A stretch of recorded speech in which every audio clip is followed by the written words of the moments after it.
Welcome. My name is Carl Johann Schroeder, and this is my meetup called Inner Selves for Outer Mastery. The idea here being that we have an inner world to master, and this is more important than ever because the outer world was never the source of our power. But for a long time, we could coast. Things were good enough, and we had hopeful images from the society, from the collective. All things are going to work out. Even as there were big problems, wars kept happening, returning. It's like, oh no, we're going to get beyond war. And climate change, ecology, is like, oh, don't worry, we're going to fix it. And then the problems just keep getting worse. And now we're seeing really just crazy, counterproductive, paranoid reactions from so many people. And it looks like, oh my God, that's what's going to kill us. Well, no, that's what's going to save us. We need to understand that the source of our life, the source of our security was never in the outside world.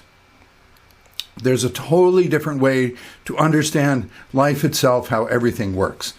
And that way is liberating. And the old way in which we felt weak and small in ourselves, but we would rely on the culture, the collective, the reality. Oh my gosh, that's got to be solid, right? I can feel like a mess, but that's got to be solid, that world out there.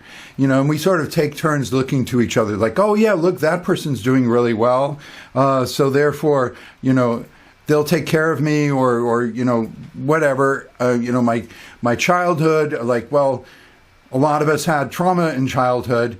On the other hand, we had enough good experiences that we survived. I mean, love is what helps you not just survive, but thrive. But a lot of people are stuck on survival levels of love. Basically, we had enough love, enough caretaking, enough resources, enough guidance, enough help. We had enough that we survived.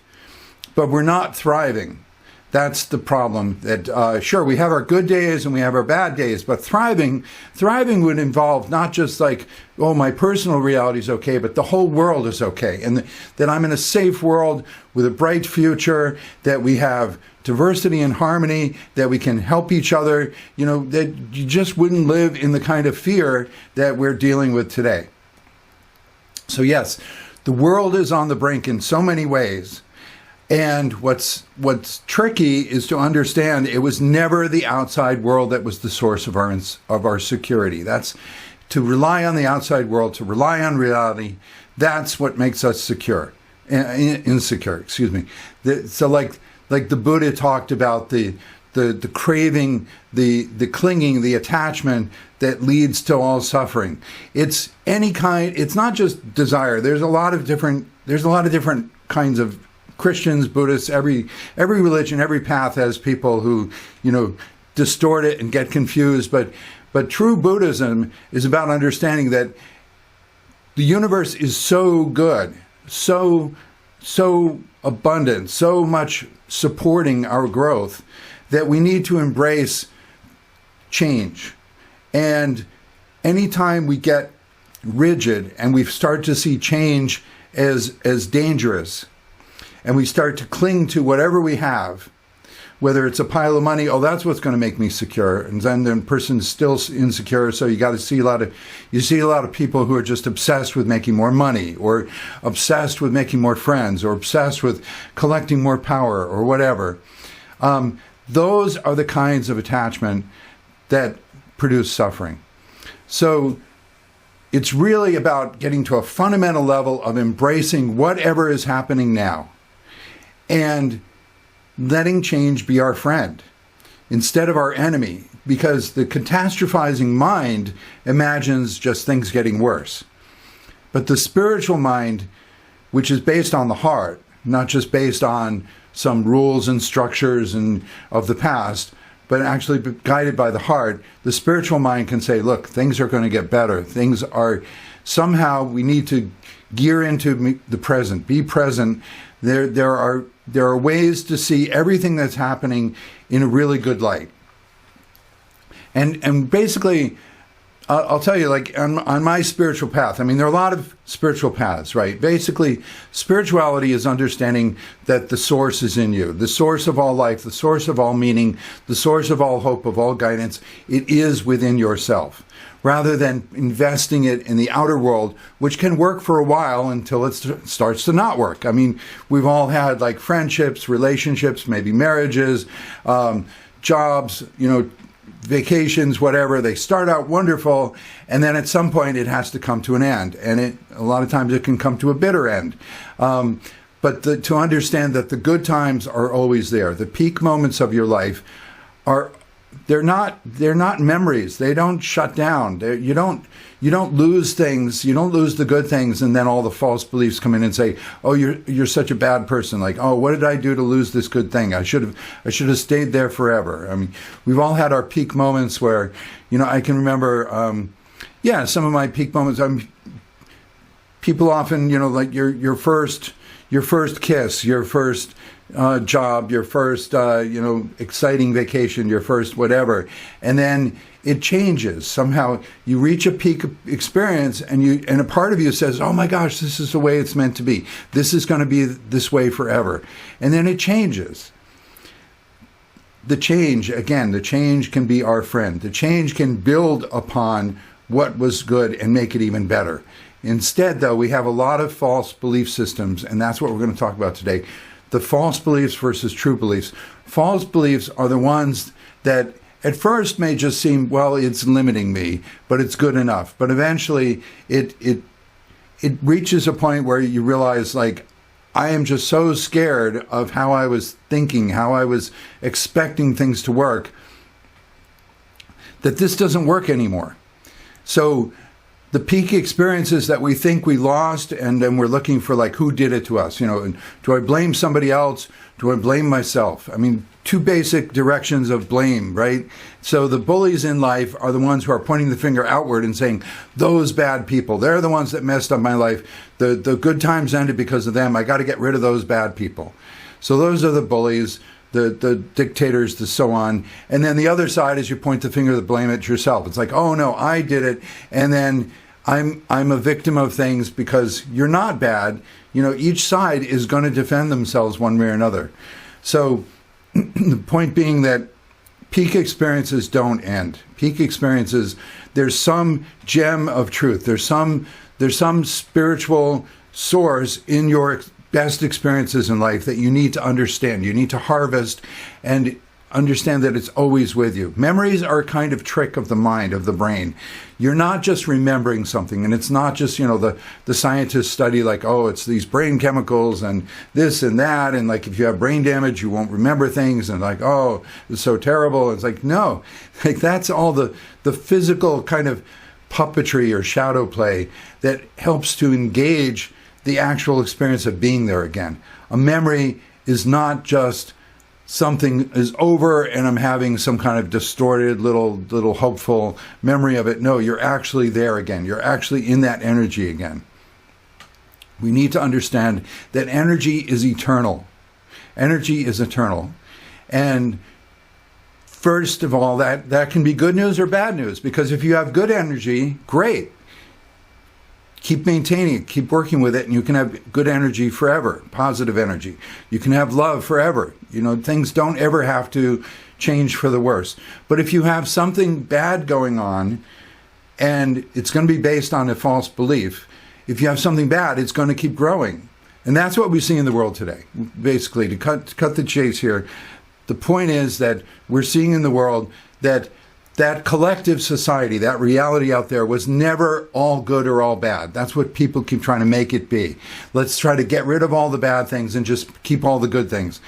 Doesn't work that way. The reality out there is never going to be all perfect, reliable. That's not the source of meaning. That's not the source of your life. The more that you count on and try to cling with that sense of Buddhist suffering, the attachment that leads to all suffering, the more that you try to cling to outside events and hold on to that as the source of the good times, that's what causes it to fade away. That's what causes it to break down. But if you understand the source is in you, You're like the film projector. All the good times came out of you. When you understand that you can create from an eternal source within you every good experience that you've ever had and more, then you can let the outside world just be information. And that's all it really is. The collective reality, the society out there, it's just information. And it will never be perfectly good or bad. It will always be a mix of information. So this is what we need to understand, is that the reality out there, it's not solid. It is a constantly shifting feedback, constantly shifting source of information about our potentials. The society, the reality out there, it's meant to show what would be good for you and what would be bad for you. It's always meant to be a mix. So this is where they talk about, the yin-yang, the duality, the polarity of life. And everything can be used in a good way or a bad way, a positive way or a negative way. So the fact that there's always going to be a mix of good and bad out there, good and bad for you, that doesn't have to be a bad thing in itself. It's only going to be a bad thing if you misuse that and try to hold on to it and people trying to make the world pure. Even the spiritual people can become very dominating when they say, like, well, we just got to get all the people to think happy thoughts and be nice to each other. Like, then spiritual people like to fantasize. Well, there must be a tipping point. There must be a trigger, flashpoint number, a critical number of people. If we can just have the 100th monkey effect, if enough of us meditate, everybody else will be just, overwhelmed with how good things are, and they'll be forced to be good people. So it doesn't work that way. People need to see, like, their own fantasies of domination are really, at the fundamental level, just as bad as anybody else's fantasies of domination. Like, it's easy to point to a dictator and say, like, yeah, they want to conquer the world. They want to make it all their way. And they want to get rid of all the people they don't like. And they, all this stuff. That's obviously cruel. And it is obviously cruel. Mean, cruel behavior is obviously negative. But to understand, it's just as negative at a fundamental level to be this kind spiritual person who says, like, I want everybody to be as kind as me or better. It's like, I'm going to make that happen. It's not that it can't happen, but to try to make it happen, to try to point to the outside world and say, I want the bad stuff to go away and I want only good stuff, that is missing the whole point of the feedback mechanism that is reality. Reality is always going to show you two options. There's going to be an option that's more you and an option that's less you. An option that's positive, that's going to build on all the good in your life. So you won't feel like time is your enemy, space, you never have enough time, you never have enough space. No, you're going to feel like, I had just the right amount of time. Things come in divine timing. And I have just what I need right now to build the next step of the positive energy in me that's eternal. You see, if you master the fact that the source is within you, and what is the source? It's your consciousness. It's your ability to be aware of what's going on and choose to have a sense of, I would like this more than this, and I'm going to try this, and I don't have to be perfect. I can try it, and as I go, I can feel, I can keep deciding. My consciousness can stay awake. I can keep deciding, is this working out for me or not? That's where the reality can become a very useful, helpful feedback loop, because I'm always looking for more information that I can relate to my inner journey. My inner journey, your source. If you come from your own source, if you understand that all the power is within you, and the power has to do with your perceptions of the options and which one is drawing you as more positive, more right for you. When you do that, then, yes, amazingly, the reality can become all positive in the sense of diversity and harmony. We can be in a very peaceful world, but there'll always be things that aren't right for you. They just don't have to be like, good versus evil, like, this isn't right for me. In fact, it's so wrong for me that it's a person trying to kill me. No, you can be in a world where there's good and better, not good and evil, but good and better. It's just that good is the way other people are doing things, and better is what's right for you. And you can even have your own personal good and better. You can have, like, I had a good day yesterday, I'm having an even better day today. so that the sense of competition, of like always trying to like upward mobility, improve things, you can move that away from the outside world, because the outside world is always meant to be a mix of possibilities that give you options to choose from to stimulate your consciousness. So when you let the outside world just do its function, just let the reality be a mirror of all the possibilities, and I can see things in myself that I didn't like.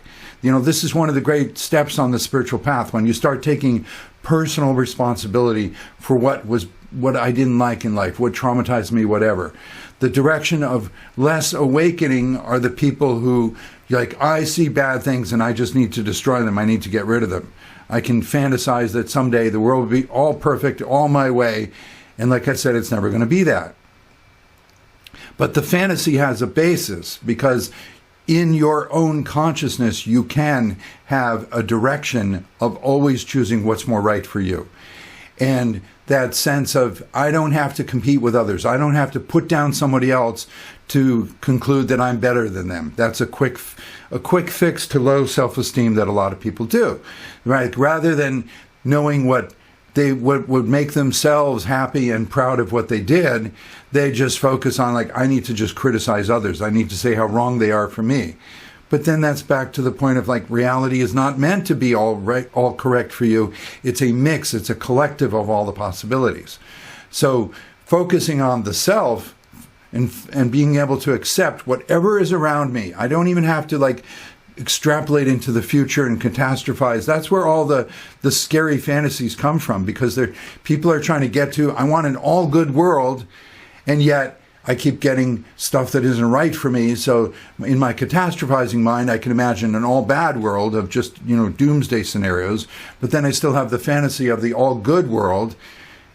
That's the two sides of negativity. It's interesting how negativity itself has two sides to it. So there's always going to be a sense of, oh yeah, that's obviously bad. Mean people, that's obviously bad. But the victims, they're part of the negativity too, because negativity is about disempowerment. Negativity is about extremes and trying to force only one side, the side that you prefer, to be all that is. No, there will always be this mix of possibilities that the collective is reflecting and showing back to us. It's up to our source, our consciousness within us, to frame the situation, to understand, okay, I personally need to go this direction, but I'm going to let other people go the direction they want. That's live and let live. That's allowing others to exist, which is what we see in the highly intolerant, dangerous people. They're highly intolerant. They're really racist. They're bigoted. They don't allow others to exist. So yes, we can get to a purely peaceful world where everyone agrees on the basics of life, such as we want to take good care of this planet. This earth is amazing, beautiful, abundant. It's sustainable. It offers us, food and shelter and resources free of charge.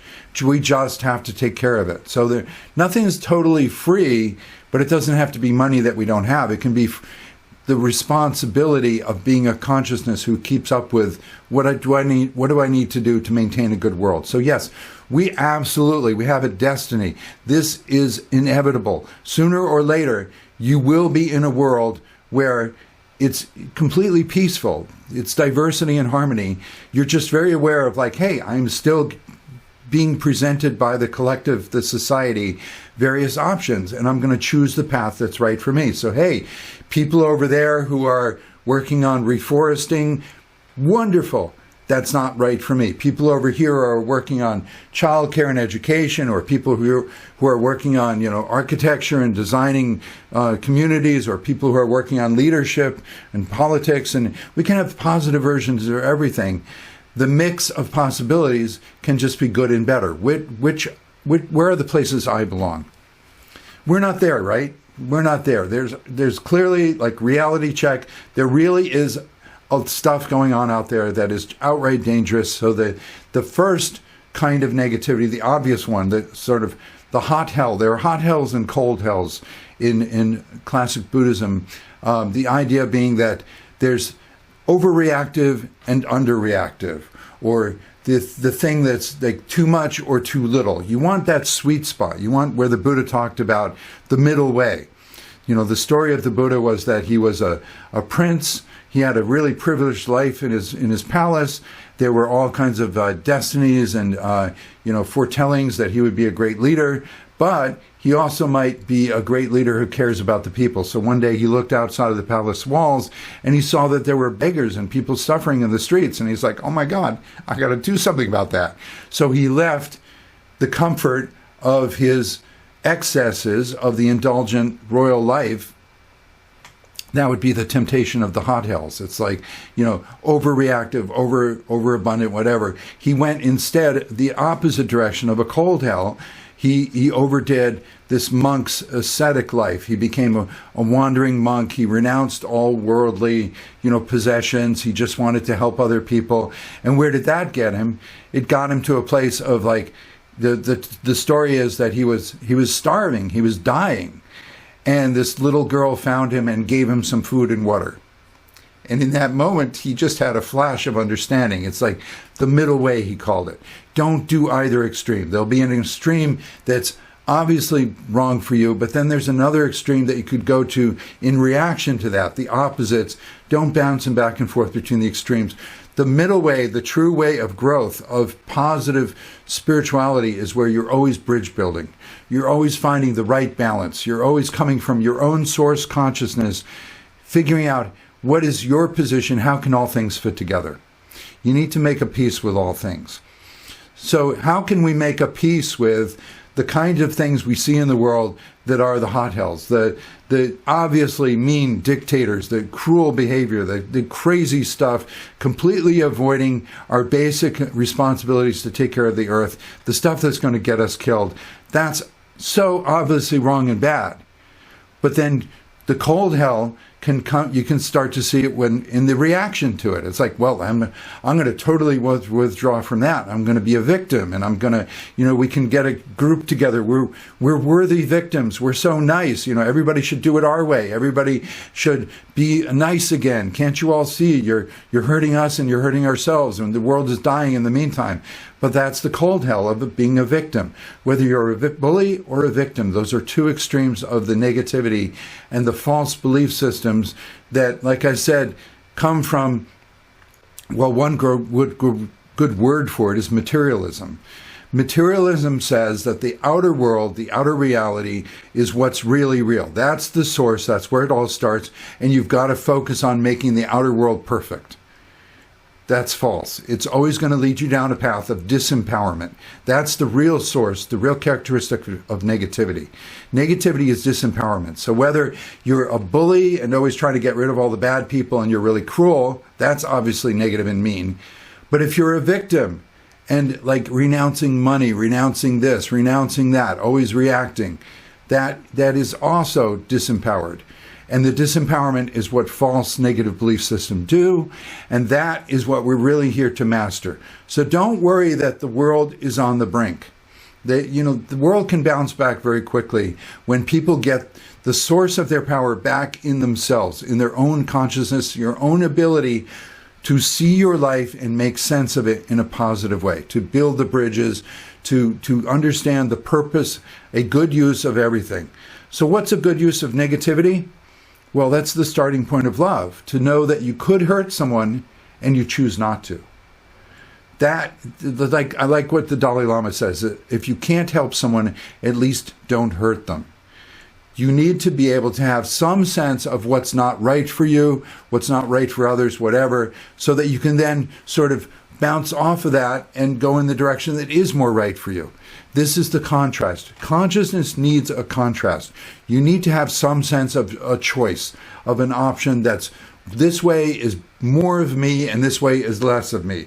But like I said, we're trying to get to a world where, both options, they're not going to kill you. Neither one's going to kill you. It's just one is going to be happier. It's going to open up your creativity and your love and your heart. The other direction, you could imagine a world where, hey, everybody's wise and you're just a young person. And you don't know what's right for you. So you try different things, but everyone's around to help you. Everyone's around to, when you fall and stumble, they pick you up. They say like, well, maybe that just wasn't right for you. Like, why don't you try this here? You know, what a wonderful world that would be. It will be, it's inevitable, where everyone has that wisdom and that confidence and everybody's there to help you. And the only real quote-unquote enemy, the friendly enemy, is you not being sure what's right for you, so you have to try some different things and make some mistakes. But then you check, you keep in touch with your feelings, you feel when something isn't right for you, so you try something else. That is the fundamental ability in life for consciousness to be able to try options and see which one, as it goes along, which one is working out best. And if it's not working out, forgive yourself, appreciate whatever you learned with the option that wasn't right for you, so that you're not canceling anything. You're able to accept everything. Now, the challenge of Earth is that we are so far into the negative. We're so far into the disempowering, scary belief systems that cause people to either go to the hot hell side of a bully, I'm going to conquer the world and make it into my image of what would be good for me, or the cold side of like, I'm not going to do any of that mean stuff, but then I'm a helpless victim of all the bullies. It is one humanity out there. These are two sides of the same coin, the victims and the bullies. It's the coin is the coin of false negative beliefs that we need to not spend. We need to see that, yes, there will always be that possibility of something that's not right for me, but I could have a world where it's right for somebody. So this is the fundamental difference between, you see the really racist, prejudiced, bigoted people, the highly intolerant people who become really cruel and dominating, and they completely ignore the real threats of life, like climate change and pollution and war, and they just focus on what are the bad people I can get rid of. That is a really clear definition of negativity, a working definition. And so we need to have some compassion for all these people who are so lost, so embattled, so defensive, that they're just hastening their own demise. Don't feel that that what they are doing is what has to happen to you. First of all, be able to feel that you are in this reality feedback system, but everyone's on their own journey. Everybody is in their own energy. Your personal energy, that is what's real. And the more you love, the more you are in touch with your spiritual world, which is all positive. Because consciousness is what everything's created out of. Consciousness is the only true power. So when you understand that I don't have to put down others, I don't have to compete externally, I can compete in a friendly way with myself. Yesterday was good, today's better, tomorrow will be even better. And let it be that all time is simultaneous, that all the best moments of my life are energies, are states of consciousness that I can return to whenever it's appropriate. So I don't want to go into the suffering that a lot of people do of like, oh, I remember a good time. How do I get it back there? I must need more money. I must need more this, and everything that blocks me is in my way. No, nothing is in our way. We need to have an attitude that everything in life is here to teach us something, is here to show us something. Clearly, some of the lessons are more dangerous than others. If somebody's out to kill me, no, I'm not going to let them kill me. I'm going to get to a safe place, but I'm not going to want to kill them back. I'm going to embrace the fact that my compassion, this is a person that is so far down the path of negativity and disempowerment that they don't understand that, don't kill, because you're destroying you're muddying your own bathwater. Everybody's in their own energy. If you pump out a lot of paranoia and fear, you're going to get it back. It's like, imagine like you're in this crystal ball, this crystal sphere, and you can see through it all the possibilities of life. And you see and you hear in the news, or you see at a safe distance, all the things that people are doing. That's the reality that's giving you feedback. We all need to get into this attitude of like, it's my personal lifestyle, my personal choices, my own personal energy. That is what I'm really living from. And that is what the law of attraction is based on. The resonance. If you learn to let go of the things that aren't right for you, more of what is right for you based on your current energy will come to you. If you have false negative beliefs that you need to get a handle on, like, I know that I'm still, I have buttons, I have triggers, I have childhood trauma I need to heal. Let it be that life is your friend. The reality system will bring images of people who have the kinds of problems you have. And it freaks us out, right? I mean, the people that we react to most, all these people that are trying to chase down the bad guys, they're really just chasing their own reflections. They're chasing something that they need to take ownership of. So the more that we can allow, reality is really our friend. It's giving us feedback. It's helping us to flush out all of the false negative beliefs that were highly intolerant, highly disempowering. We can get to that world of bridge building, understanding where everything is in its right place. And yes, you have a right place to thrive. Even in today's world, there are places that are better for you than other places. So we need to have that sense of, okay, reality, show me what I need to know, bring up what needs healing, and I will naturally be led to the places that are better and better and better for me.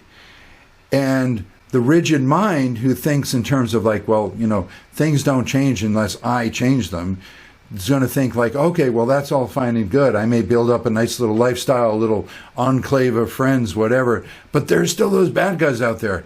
No, the world will change really quickly, more quickly, more efficiently than we could imagine if we're on our own personal path of improving our personal energy, our personal life. By the time we get to the things out there that we used to be afraid of, they won't be there anymore. How? I don't know. We don't have to know. This is one of the secrets of the manifesting.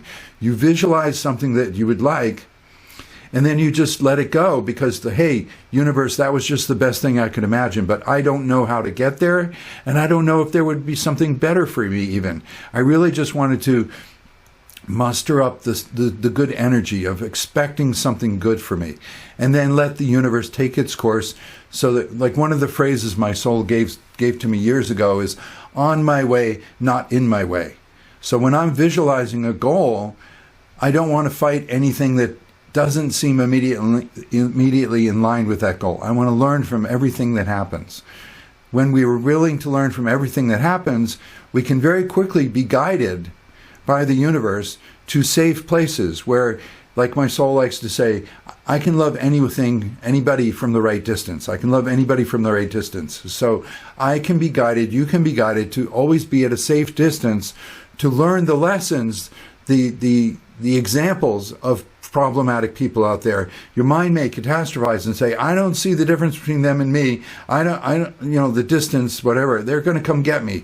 But your heart says, no, I am following the source. I am being guided. The reality is for my benefit. I'm getting spiritual lessons, and you will always be at a safe distance. So you will be able to learn from even the scary stuff that's happening in the world. You may even come close, like when I was a kid, there was this cartoon, Mr. Magoo, and I was fascinated by it. It was this sort of a half-blind old man, and he would wander through construction sites and across the road. He never even saw the fact that he was actually cars were whizzing by and, things were happening that could have killed him. He's just like, oh, ho, ho, ho. He would just trot along. It's like trying to have that kind of the fool card in the tarot deck, so in love with the universe, so guided that you just don't even have to see all the dangers that other people are seeing. Other people may say watch out, you can't do that. You can't go out on a limb. You can't trust your guidance. You can't develop your passion into a successful career. You can't do this. You can't do that. And they're like, no, I can. I know. I'm like, Mr. Magoo. I'm just like, I am focused on how good the universe is, and I am being guided. There is a safe path for you through life as long as you're willing to embrace all of what happens as some kind of instructive example, something on your way, not in your way, that will help you to become the better whole person so that you can live and let live. So that you're not making judgments against other people, you're making value judgments for yourself. There's two basic kinds of judgment. I want to wrap up my introduction here, but the two basic kinds of judgment that are very indicative of true beliefs that are positive and false beliefs that are negative. On the false negative side, people make externalizing judgments that are absolute. This is what's good for me, so everybody has to do it. Anybody who doesn't do what's right for me is bad, wrong, needs to be eliminated from the world, so we get to that perfect reality where everything is only the good for me. And you see people like that who are highly, highly judgmental. They're really rigid. They collect all these rules of like, you're a good person if you do this and you would get rewarded. You're a bad person. You should be punished if you do this. It's the whole path of false negative beliefs based on the idea of trying to make the reality perfect when the reality was always meant to show you a range of options, what's better for you and what's not as good for you. The best way is the personal value judgments where, hey, I am highly opinionated. You want to be highly opinionated in life. There are spiritual people who go around like, well, I wouldn't want to be judging, so I guess I won't have any opinions. Everything's fine. Everything is good. No, be highly opinionated about what's right for you, just not punishingly judgmental of what's not right for you. Hey, this isn't right for me. Hey, is it right for you? Like, everybody, like, do whatever's right for you. I just want everybody to follow what you think is right for you. Now, with that kind of spirit, you can start embracing the world as it already is. Even the dictators, even the horribly cruel people, they're doing what they think is right for them. If they're in touch with their feelings, they would quickly feel like, no, this feels really bad. So you can have compassion. They are so dehumanized, desensitized from all the traumas, often childhood traumas. They're not in touch with their humanity. But you can be in touch with your humanity. You can always have feelings for people at a safe distance.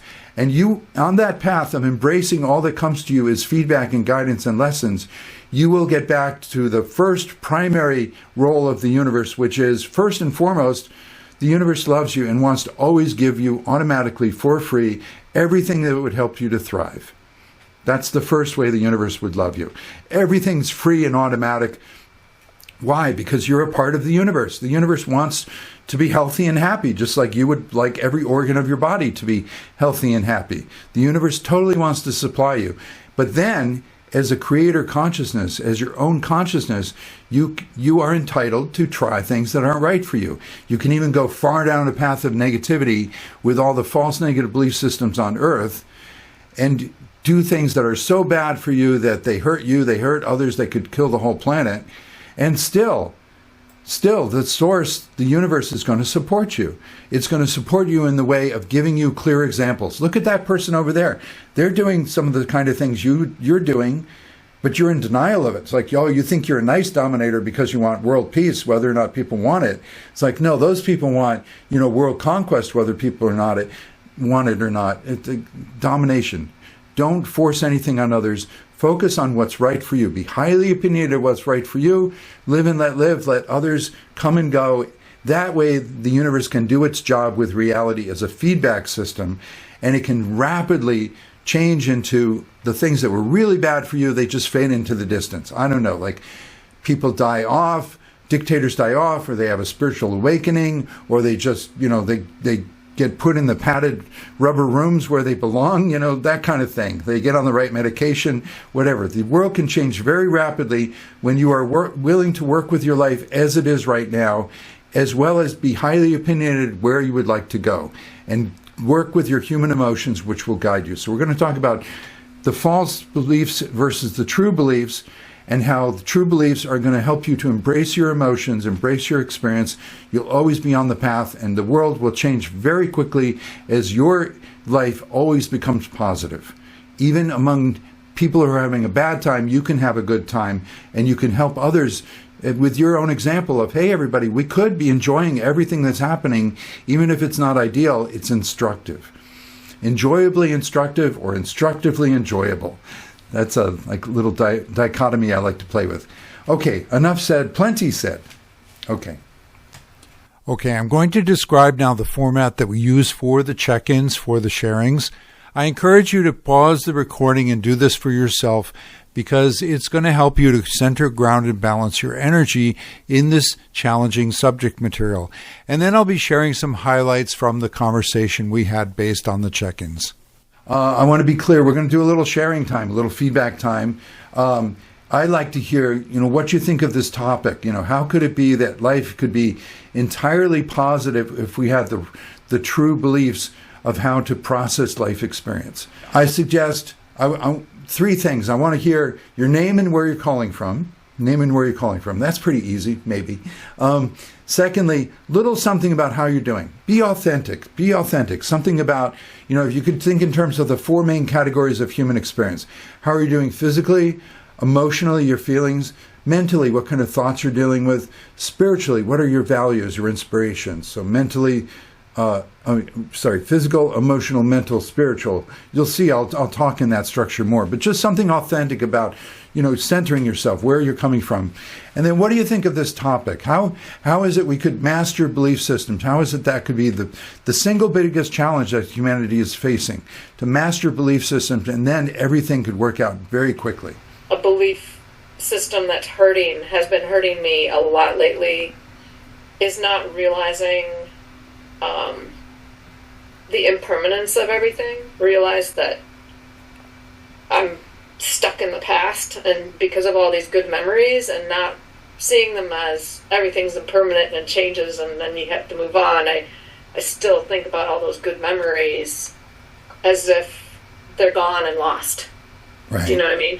Right, yeah, exactly. And so maybe that's one of those beliefs that you're talking about? Absolutely. Yeah. Okay. Yeah, because what I do, first of all, I've lived for many years with this idea that all time is simultaneous. And, Einstein himself, discovered that with special relativity. Like time, space, it's space-time. It's all one thing, and it's all there. They call it block time. So somehow we have to get used to time and space are supposed to be our friends. It's a narrative. It's how we put together the story of our life. But we should never feel that we're losing things. Change can be our friend because we're always gaining things. We need to learn, true beliefs are the ones that are going to help us integrate and get a closure so that we always feel it inside. I've never lost my best memories. It's an energy, it's a potential, it's something I have inside that I can remanifest anytime I need to. So for me, I have this whole personal mythology, this personal vocabulary for all the peak moments in my life, many of which are in dreams and meditations, but certainly many in nature, memories from my childhood, whatever. I have names for them, and they all come up to me. It's constantly reconnecting network of when something happens, I get all these reference experiences come up, and then I relate them to that. So I'm always having a sense of sort of building the network, building the web of who I really am. There's no loss, and it's amazing, the childhood memories that I haven't thought about in decades, and then it suddenly comes back to me, like yesterday. It's it's right there. My inner child is alive and well in me, and I get that connection. I'm aware of them when we need to work together on something. So nothing is ever lost. I allow life to always bring me what I need to work on. That's the spirit. That's really helpful. Yeah. Why the universe is putting people that are hindering Sure. process? Yeah, let me say something quickly directly to that point. That was actually coming up in the in-person picnic we had yesterday. Why are there problem people in my life, and how do I let go of them? What's happening is, like I said, the reality is a feedback system. It's showing the options that we have for ourselves at any one time. So the more we work on ourselves, the more the reality will just have the good options. But it's always going to be something's better for us and something's not good for us. So when a person does things that we can see are obviously I wouldn't have done that. That's not good. That's hurting me. That's hurting you. Whatever. Remember, there can be this pull of why am I getting bad people in my life? Poor me. It's oh, this is so unfair. This is terrible. That's fine. Feel that part. That's the human side of ourselves. Then remember the spiritual side. Oh, I am here to get to know me. I am here to get to know that the source is within me. And everybody has their own source, so I don't have to make anybody do anything. Hey, everybody, just follow your own source. But I'm here to get to know myself. So when people show up that do things that I wouldn't do, that are really a problem, that's an opportunity for me to clarify who I am to me. So think about would I do what that person does? No. What would I do in that person's place? Oh, I would do this. And let them do what they do. So you see a splitting. It's okay, the person went and did this. I wouldn't do that. Can't they see how wrong that is? No, wait, I don't want to judge them. They're on their own path. I have no idea what they're doing. I just know that I was very clear. I would not do what they're doing. So take that and just treasure yourself more. It's like, wow, I'm getting to know me more. I would not do those things. I like myself. I want to meet more people who would do more of the things that I would do. That's the direction. Just think of everything as an opportunity to get to know yourself better. And when we meet people who are doing things that we wouldn't do, we have a choice of how much am I going to try to talk with them. If I care about this person, I'll give them some advice, but never get locked into like, you should be doing this, you're bad. No, just think in terms of like, it's an opportunity for me to think about what would be right for me, and I can offer that to them. Say like, well, if I were you, I might try this or that, and then let them go. Let people do exactly what they want to do, because then you get to do what you want to do. When people are stuck trying to like make other people do things, that's when they don't know themselves and they get deeper and deeper into toxic relationships. The more we can just let people come and go, I'm getting to know myself better. I make my own decisions. I let people go. That's when you're going to feel the sources within you, and you're safe always. Well, this is one of the great misunderstandings of manifesting. Where people try to make things happen, but that's coming from like, I have all these problems in my life, I got to make the problems go away. So then they're trying to force manifestation of good things because they don't know how to deal with the bad things. But if you let bad things be getting to know yourself better, what's good for you will come automatically. You don't have to work hard on manifesting. Just keep clarifying like, well, this is what I would do. This is what's good for me. The universe will have a clear path to just bring that to you automatically. So if you're getting people who are not right for you, it just means you need to get to know yourself better and let those people go. And you will automatically start getting more of the people that are right for you. And then you'll say, aha, I did it right. I got to know myself. The universe is able to bring me more people who are the kind of person I want to be, that I would choose for myself. It'll happen automatically. Don't worry about it. Thank you so much. Yeah. Amazing.